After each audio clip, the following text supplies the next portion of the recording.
The sound of empty rooms.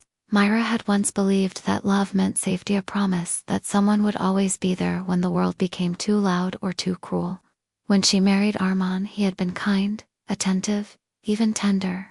They met in college, where his quiet confidence and wry sense of humor made her feel seen in a way she never had before. But years later, that light had dimmed.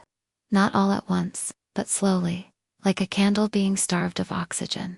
They had been married for 8 years. Myra could count on one hand the number of times he had said "I love you" in the last 2. At first she excused it. He's busy with work. He's stressed about the mortgage.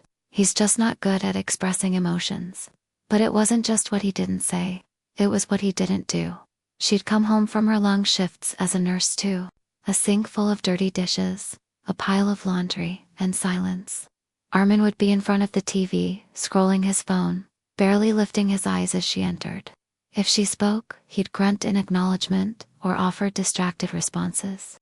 If she cried quietly in bed, he never asked why. When she got sick one winter, flu and fever, keeping her bedridden for days, he barely checked on her. Left crackers and cold water on the nightstand without a word.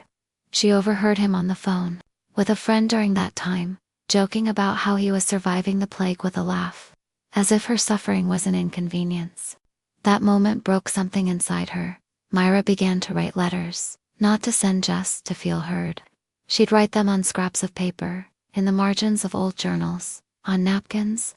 "Dear Armand, I miss the man you were. Do you even see me anymore? I am more alone with you than I ever was on my own." Some nights, she would sit on the balcony with a cup of tea and stare into the city lights, imagining another life. A small bookstore maybe, somewhere quiet, a dog, soft jazz, friends who remembered her birthday, a partner who asked how her day was and listened. She began going out more, joining a local book club, volunteering at a community garden, rediscovering parts of herself she'd lost. And though Armand barely noticed, a few friends did. "You look lighter," one said. She smiled at that. One day, she came home and placed a divorce petition on the kitchen table. Armand looked up from his phone, brows furrowed. "What's this, a choice?" she said calmly. "You haven't cared in a long time. I'm finally choosing to care for myself." He opened his mouth to speak, but no words came. She didn't wait for him to find them.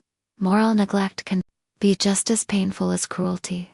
Love needs presence, not just proximity. And sometimes, the bravest thing a person can do is walk away from someone who stopped walking with them.